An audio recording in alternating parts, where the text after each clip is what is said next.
Good evening, everyone, and welcome to the final episode of Pages to Progress for this current book that we are going through. Thanks, John, for holding us up.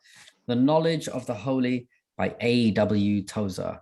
We've finally reached the end. We've got two chapters just to review, and anything else that we want to share as we kind of bring the drone out and look at the entire book. Thank you for being on the journey with me, Dee, John, and Matt. Appreciate your thoughts. We've had some moments where we were just like, yes, I agree. Moments where we we're just like, not so sure about that. And other moments that have challenged us in different ways. But why don't we press on and dive into chapter 22. Chapter 22, the sovereignty of God. When this chapter began, I almost thought to myself, okay, Tozer, you're just repeating yourself. I thought to myself, you really could have just minus the chapter and just put it into other things. However, there was one thing that he did bring out that I thought to myself, I don't think I've actually spent the time to actually think about this concept, and it is the freedom of God, the concept of whether God is in fact free. And the only reason, the most obvious answer that I come back with is, of course, God is free. But the reason why that's maybe not something I've thought about is because I guess what Tozer was trying to make a comparison with is me, with humanity. He was trying to compare what freedom looks like, as in a human perspective, in comparison to what freedom looks like from a godly perspective. And I thought, that was actually quite profound in some respects, because it's new territory that I've never actually thought about with some depth, the idea of a God who is free, and the idea of the concept of mankind that is free. I seem to get undertones that A.W. Tozer is, I'm going to say the word, comfortably expressing the idea that mankind is not totally free. And I say comfortably because I think he wants to recognize the fact that we are created beings with limitations that complement us in that respect. I don't know. What do you guys think about what he presented in this chapter? Who wants to dive in and respond first? Well, he basically compared mankind. Well, didn't compare mankind, but he used as an analogy a bird being free as a bird, but then qualifies, and this is all on page 125, the second full paragraph, qualifies it by saying even the freest bird is, along with every other created thing, which I think would include mankind, held in constant check by a net of necessity. And then he states only God is free. I think that's what you were kind of talking about. Yeah. There's another quote. I thought it was interesting. Go on. Because then on page 127, he's talking, I guess he's talking about the free will, man's free will. And again, it's the second full paragraph, the second two sentences. He says that, man is not free, but man has a free will, but it is only a free will because God is sovereign, which moves back around to, God is sovereign because he's free and he meets all these attributes that he spent the whole book describing. Right. There's another quote on page 125. I'll just go back a little bit where he says, we are top of the page, kind of the second paragraph, and we are not psychologically conditioned to understand freedom except in its imperfect forms. True statement. I think we can only perceive God based upon how broad or narrow our perspectives are. Does a fish think that freedom is outside of the water? Possibly, yeah. Can the fish survive outside of the water? Nope, it cannot.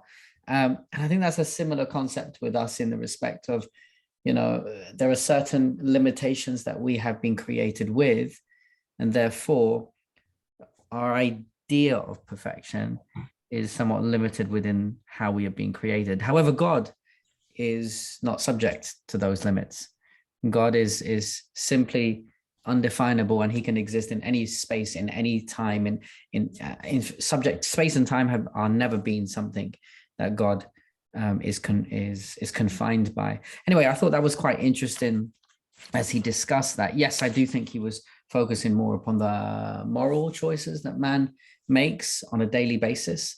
And I think there is a level of understanding of how free we are in that aspect. I think, I can't remember, did I note this down?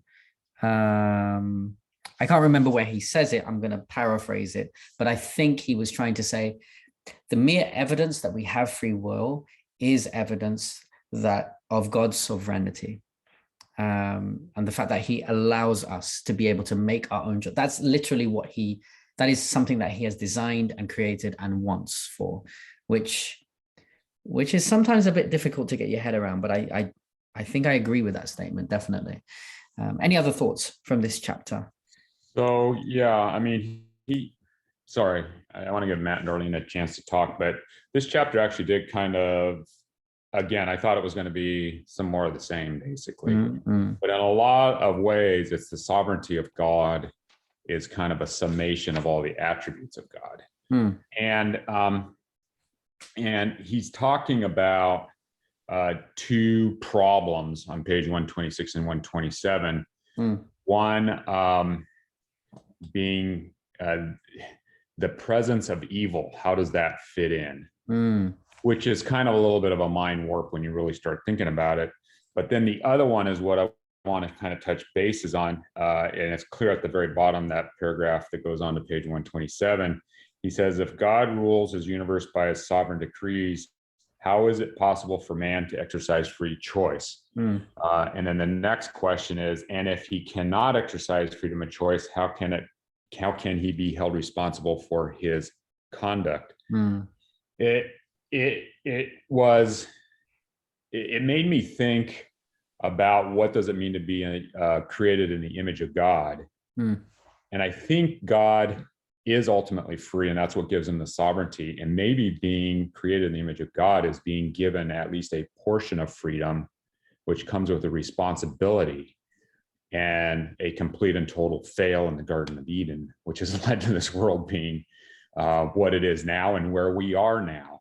And I don't know, that to me was a deeper and more difficult question in a lot of ways. And I don't know, I think it is a privilege to be created in the image of God. And I think Tozer might be touching on what that might mean, at least in my mind. Anything to add, Matt or Dee? Go ahead, Ben. It's okay. Go ahead. I was shocked he kind of pulled this chapter out. The first half of it just seemed like he was heading for another train wreck, quite honestly. Like he started kind of going into it seemed like he was dipping into Calvinistic predestination on the first couple page. And then we dived into a half a page of just this bizarre Zoroastrianism, page 126, that didn't connect to anything. Yeah, it was just nonsense. Right? Actually, sorry to interrupt you. Wow. I got excited when he mentioned it because I actually preached a couple sermons a while back, a Christmas series where I followed the wise men. I thought, oh, great, he's going to bring in these guys and there's going to be some profound truth. And then the sentence ended and I was like, there was nothing there whatsoever. Right. And then he dipped into, well, let's, take a complicated subject. Let's throw in the origin of sin and self-determination of man. And that'll make it easier. But I really kind of liked on page one, the bottom half of page 127, where he had the illustration of the ship to kind of illustrate, the freedom of God versus the freedom of us. And I thought that was a really kind of, I've heard similar, and I think my personal views are very similar to that, but I thought that was a great illustration of just showing, God is ultimately in control and we can ping pong within this arena that he's made for us. But, the ship is still going, to its destination as much as we want to do what we want to do on the boat. So that was kind of a high point in the chapter for me, I thought. So. And as I read the analogy, as good as I thought the analogy was, I felt the naysayers in the background.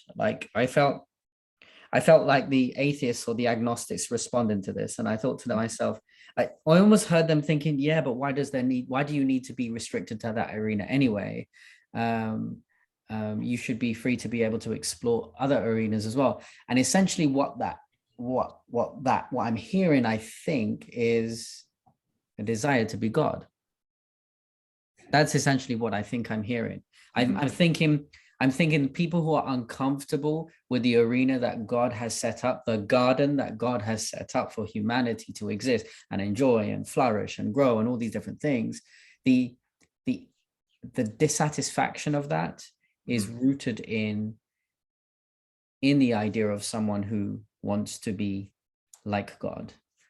And I think you all know where I'm probably going with that. But yeah, anyway, that's what I thought was quite interesting with that. Anyway, sorry, Dee, you wanted to chime in? No, yeah, I mean, I've had all the thoughts that you guys all mentioned, but I think ultimately, for me, I mean, as a human being, we can think of all kinds of freedoms that we could be enjoying. And like you just said, Pastor Sam, I think that takes us to like wanting to be like God. But I think the ultimate freedom as humans that God gave us, the freedom of choice, I feel that is the ultimate freedom that we would want for ourselves.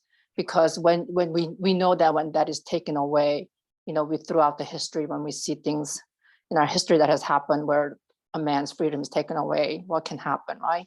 And that's what, if we don't have freedom of choice, I think our life would be completely a dismal life.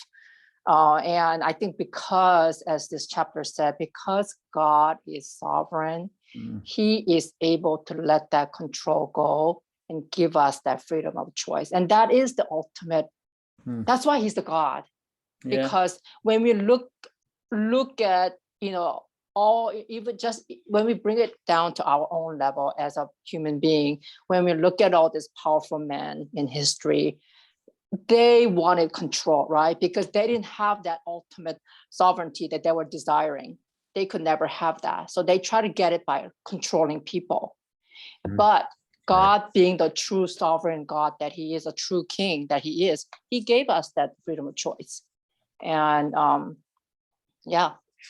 that's what makes him the greatest, the only God. Well, maybe I'll reflect one thing and then we can move on to the next chapter. Last week Sabbath, me and Sandra went out to Kirkland's waterfront, not very far. Anyway, that, I don't know if you know it, but there's like a deck that you can walk out. And anyway, so we're walking out and I was looking at the water and I was like, wow, the water is so clear. And Sandra's like, she just laughed and she's like, that's clear. Because she's probably seen clearer waters, and I'm just like, I mean, for Kirkland, this is pretty clear.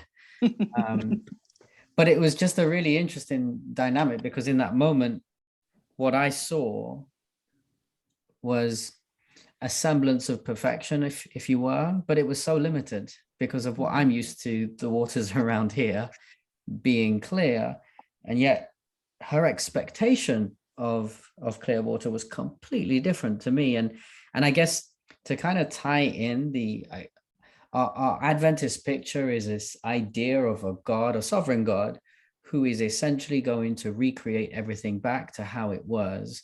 He will push reset on our expectations, push reset on the way we perceive life, push reset on what we define as clear and unclear. And it's just the beauty of knowing that he's inviting us into a space, not to necessarily enlarge the arena upon which he has created us to exist in. He's just clearing it up because we've been so limited in this arena by all the various different factors that just make life really, really difficult to exist here in this arena. And I think we're in for a pleasant surprise to realize that the only thing that's going to change is him taking out the impurities out of that water. If I just follow my analogy. But anyway, I thought that definitely got me thinking from what you said. The next chapter on page chapter 23, the final chapter, the open secret. He set it up, and he did make it very clear that he has somewhat of an unsexy conclusion after we've all these various different things. It was kind of to be expected in some ways, but just to place his answer or response to the whole book in context, I just want to remind everyone, especially those who are following us, that A.W.Tozer is someone who is writing in an age which is very conservative, very legalistic, and very much a space upon where salvation by works is quite prevalent. And so, as not so crazy as his assertions are to us, it's quite crazy for back then, because essentially what I think he is saying is, at the end of the day, if you want to get to know God, you simply just have to, quote, page 130, acquaint yourself with God.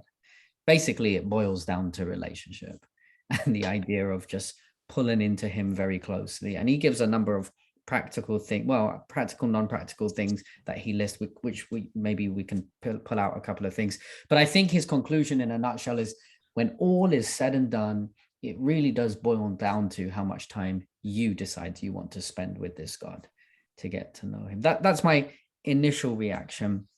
I liked the initial phrase on page 130, first paragraph: we Christians are the church, and whatever we do is what the church is doing. I like that phrase because it just gave the very clear responsibility. Actually, you decide on what kind of character you want to have as a body of believers, but also I decide on what kind of person I want to be in relation to how I interact with this God as well. Anyway, those are my thoughts. So I'm going to object to your conclusion that it's not very sexy. Go for it. Because, I mean, we've had 22 chapters, well, 21 chapters after the first chapter that I would argue was fairly unsexy, sterile, academic, deep dive into deep words and deep explanations that a lot of it went over our heads, and it was hard to tie together, and they all kind of stayed the same. And in some ways, you know, Matt was talking about how he's surprised with the last chapter. I pulled that out. I was surprised with this chapter how he pulled that out. And if anything, for me, this was kind of, what do you want to call it? The cliffhanger at the end, where it was like, wow, you have all this stuff and you explained all this stuff, but it really comes down to acquaint thyself with God. And we do that through the scriptures, with Jesus being the example of God and how God wants to interact with us. And in my mind, this chapter was the sexiest of all the chapters, because you can have all of that stuff, but it ultimately comes down to a relationship. And I'll turn it around even more. It would be like you reading about women and what women like and what women do, and having all that academic stuff. What's sexier, all of that, or actually walking out onto a pier with Sandra in Kirkland looking at our murky water? murky water. Well said, John. Well said. I have nothing to say to that, but just I nod my head. Well said. I agree. Anyone else want to add to the sexiest chapter of this book? I personally appreciated how clearly this chapter was written and gave us 6 actual steps, if you will, or 6 components of having a relationship with God. It was just clearly written, very nicely done. And on page 133, I love there where it says, the more perfectly we know God, the more we will feel the desire to translate the newfound knowledge into deeds of mercy towards suffering humanity. I think that's the ultimate purpose of our lives here. So love the chapter. You know, again, you know, looking back through all the other chapters, it just confirms for me that really, truly, there is nothing, there is no other being like God. You know, we tried so hard in trying to understand him, in trying to explain him, we bring him down to our level constantly. And I think that, I don't necessarily, we're just limited in that way, right? We're just limited. We're trying to do our best. It's what it is. But again, we just cannot explain him to the fullest that he is. We don't know him that way. Hopefully, we are to get to know him more and more as when we go to heaven. And I look forward to that. So I have a question, but before I ask my question, Matt, did you want to reflect on the chapter? Sure. I found this was John, you were kind of alluding to this. This book is it's such a dichotomy of how he's going about all this stuff. The thing that stuck out to me, I remember from the first chapter, was that he didn't really ever have a problem statement other than there's a problem. And so I found myself like reading this chapter, okay, summary, what's the problem? Because he gives all these great solutions, and everything in here is really wonderful. I still kind of like feeling like what exactly, I don't disagree that there's a problem in here, but he doesn't really ever get around to say it. He did on 131 did kind of come close to, and the very first sentence there kind of almost seemed to kind of tip into the idea that there's this, I read it as like a prosperity gospel, basically. The idea that, you can cajole and flatter God and all this. And I thought, well, that's a very real day issue, right? And I think definitely understanding the full picture of God, not a cheap little dime store God, is certainly the way around that. But I found myself kind of wondering that, the book overall, I just think his heart was in the right place. Like I do think we have to appreciate. Wow, Matt, you're such a nice guy. But he just, I don't know, it didn't come off, I guess, a little bit. I felt so maybe that my question helps with the way that Matt feels as well. And well, let me just ask it and see what you think. Did he need the 22 chapters? If you had chapter 23 by itself, do you think that you would have gained enough of what he was trying to say, or did the 22 chapters help to set up? Yeah, I think that the 22 chapters definitely set up the 23rd chapter. But to go back to what Matt said, yeah, I don't think Tozer doesn't strike me as someone that thinks with his heart as much as he thinks with his brain. Right. And I think this was very much a brain fest for 22 chapters. And that's what kind of surprised me about the 23rd chapter. All of a sudden, it was like, Tozer does have a heart. and he admits it's easy. On page 131 somewhere, he says, He also says it's hard as well. Yeah, it's easy, but it's hard. And I guess that I kind of grew up with that understanding when it comes to God. And so I think very much the 22 chapters set up chapter 23, but in a lot of ways, chapter 23 could stand on its own. I don't know. I get that. D, any reflections on the last Yeah, chapter? yeah. I mean, definitely for your question, if it was just a book based on chapter 22 without chapter 23, I would have been quite dissatisfied with this book. I think once again, to me, it proves the fact that we humans just don't have enough words to describe God. We just don't. And I think that this is why the last chapter, him basing it on, actually, this is really about, God is really about relationship. That's when we finally like, oh, yes, we get it. Like, it feels good to us, right? Right. So, yep. Yeah, definitely. I got a sense of that. There was, I felt like it was some kind of exploration that he was trying to do in this book. I don't know if this was his intention. This is just how I read it. It's almost like the age-old story where where Elijah is there and God was not in the fire and God was not in the wind and God was not in, but he was in the side. Like God is, you try to walk into the Trinity to find him. Okay, whoa, that was tough. Let's walk back out. Okay, let's just go into the omnipotence. Let's go into the self-sufficiency, the infinitude, and he goes on and on. I'm not saying that you cannot experience God by exploring these subject matter, but which really, when trying to dive into the attributes of God, is very murky water, because you're trying to describe and put finite words to an infinite God, and it's incredibly challenging.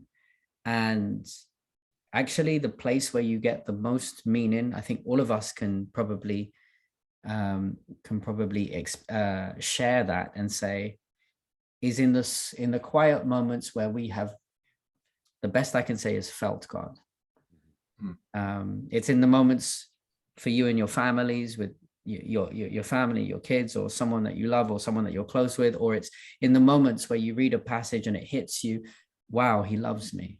It's in those quiet moments where you realize he's interested in me. And when you understand, when you put away the complexities of grace, for instance, but you take the simplicities of grace and just accept he's just going to do this for me regardless. That's the kind of God that we're getting to know. And yeah, I think Tozer took a long-winded way of getting there, but his long-winded approach is very